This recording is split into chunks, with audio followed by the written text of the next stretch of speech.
Joan Laporta avait fait de la prorogation de contrat de Lionel Messi l'argument principal de campagne pour sa réélection à la tête du FC Barcelone.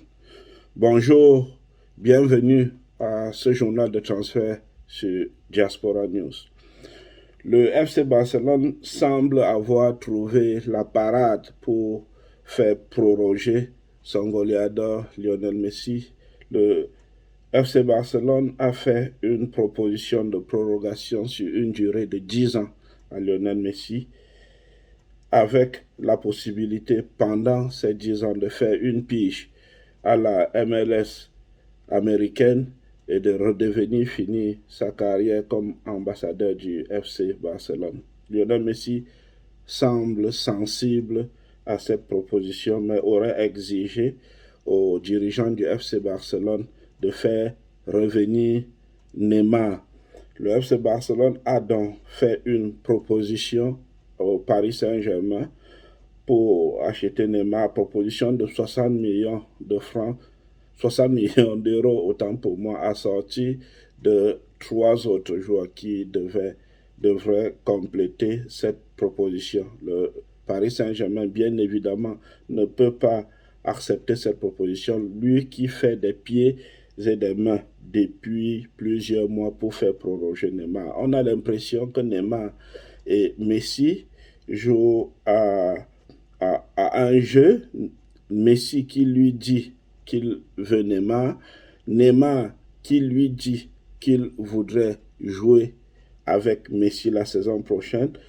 Le Paris Saint-Germain l'entend comme si Neymar souhaitait que le Paris Saint-Germain achète Messi, raison pour laquelle le Paris Saint-Germain lui aussi a fait une proposition et FC Barcelone en vue d'acheter Messi, une proposition de 2 ans assortie d'une année en option proposition, tout aussi rejetée par le FC Barcelone. Pourtant, Neymar peut-être ne penserait pas comme le Paris Saint-Germain quand il dit qu'il veut jouer avec Messi la saison prochaine. Peut-être dit-il qu'il veut retourner jouer au FC Barcelone. Neymar qui n'a pas encore prorogé, il se dit qu'il attendrait le match retour de qualification contre Manchester City avant de prendre une décision. Le FC Barcelone qui a déjà trouvé une première source de financement, c'est la vente de Coutinho, lui qui, après Liverpool,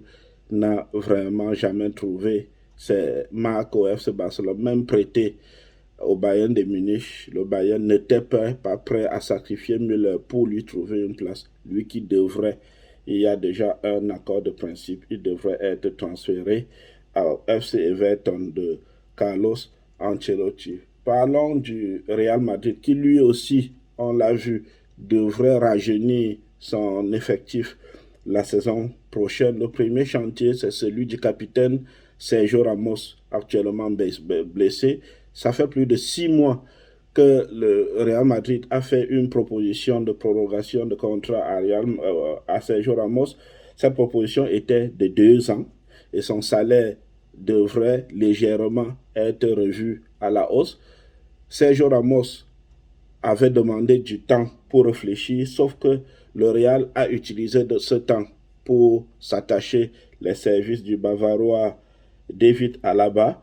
Et ce temps, le Real l'a utilisé pour donner la chance à Militao qui a vraiment convaincu tous les amoureux du football. Aujourd'hui, Ramos revient et est prêt à accepter cette proposition du Real, sauf que le Real n'est plus prêt à proroger Sergio Ramos. Le Real proposerait plutôt une année avec une autre en option, ce que le Sergio Ramos prendrait comme une provocation à l'égard de Sa Majesté. Sergio Ramos, qui est aussi sur la piste du Paris Saint-Germain, mais le Paris Saint-Germain ne semble pas très emballé. L'autre chantier au Real Madrid, c'est l'éternel chantier de Mbappé. Le Real qui comptait sur la Super League pour avoir un peu d'argent pour s'attacher les services de Mbappé. La Super League est aujourd'hui un moment donné, le Real réfléchirait à une proposition de 100 millions de francs, plus d'autres joueurs en ajout comme Eden Hazard. Ce n'est pas sûr que que Paris Saint-Germain accepterait une telle proposition. Mbappé qui n'apprécie pas que pendant qu'il souhaite que le Paris Saint-Germain se concentre sur la prolongation de son contrat, que le Paris Saint-Germain en soit à guetter du côté de la Juve, à guetter du côté de Barcelone, au lieu de se concentrer sur la prolongation de son contrat. On verra comment cela évoluera du côté du Real Madrid. Parlons de la Juventus de Turin. Malgré son doublé d'hier, on se demande si cela changera quelque chose au sort du multiple ballon d'or européen Cristiano Ronaldo. La machine à but, lui qui a encore fait un doublé hier. On a l'impression que les sorts de Cristiano Ronaldo et d'Andreas Pirlo, son entraîneur, ont déjà été scellés. On parle de Massimiliano Allegri pour remplacer Pirlo et Cristiano Ronaldo se serait vu montrer la porte de sortie. Le Juventus de Turin souhaite au moins pouvoir économiser les 31 millions d'euros de salaire de Cristiano Ronaldo, et la priorité aujourd'hui est mise plutôt sur la prorogation de contrat de Paulo Dybala, qui n'a vraiment médiatiquement jamais eu la possibilité et l'espace pour briller en la présence de Cristiano Ronaldo. La seule équipe qui viendrait à s'intéresser à Cristiano Ronaldo, qui pourrait proposer un salaire conséquent, c'est Manchester United. Mais Manchester United, lui aussi, a d'autres soucis en ce moment. Manchester United veut faire proroger Edinson Cavani. Edinson Cavani qui ne serait pas content des critiques qu'il y a eu lorsqu'il rejoignait lors de ses débuts à Manchester United. Cavani qui n'aurait pas accepté que son transfert soit traité comme une maison de retraite à Manchester United, mais Cavani qui réfléchit néanmoins à cette proposition de contrat. Manchester United qui souhaite aussi proroger Paul Pogba qui a des envies d'ailleurs, notamment au Real Madrid. Le Real Madrid n'ayant pas de ressources nécessaires pour assurer le salaire de Paul Pogba. Le Manchester United qui a un troisième souci, c'est celui de son gardien De Gea, qui est le gardien le plus cher, qui a le salaire le plus élevé de la Premier League, 400 000 € par semaine, qui fait de lui le joueur le mieux payé en Premier League. Pourtant, il n'est pas titulaire indiscutable, il se partage les compétitions avec Henderson, et Manchester United souhaiterait la saison prochaine faire d'Henderson son titulaire et chercherait un point de chute pour De Gea qui lui n'a rien contre le fait de rester à Manchester United pour au moins bénéficier de ce salaire mirobolant, entendu que De Gea n'est pas le plus jeune des joueurs aujourd'hui. Du côté du Borussia Dortmund, c'est l'éternel problème du Borussia, fabriquer des talents, même si ce n'est pas exactement lui qui a fabriqué Haaland, mais pouvoir résister aux assauts des plus grands. Aujourd'hui, il s'agit de Jadon Sancho et de Erling Haaland qui sont courtisés. Erling Haaland courtisé par près de 14 clubs sur le plan européen, les plus gros comme le Real, comme Barcelone.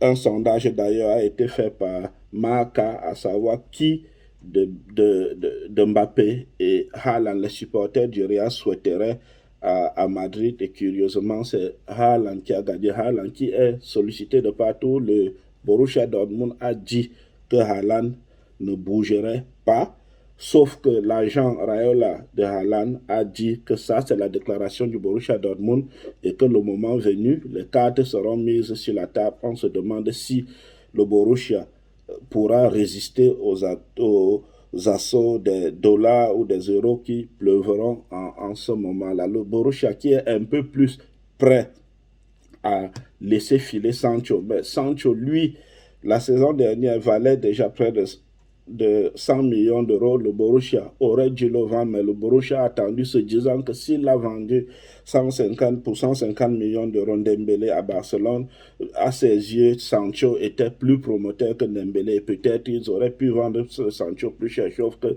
Sancho a fait une saison des plus inquiétantes, une saison qui n'est pas à son niveau. On attendra voir aussi comment la situation évoluera de ce niveau-là. Nagelsmann, le nouvel entraîneur de Bayern de Munich, aurait fait de Wijnaldum, de Liverpool, sa proposition, sa priorité de transfert.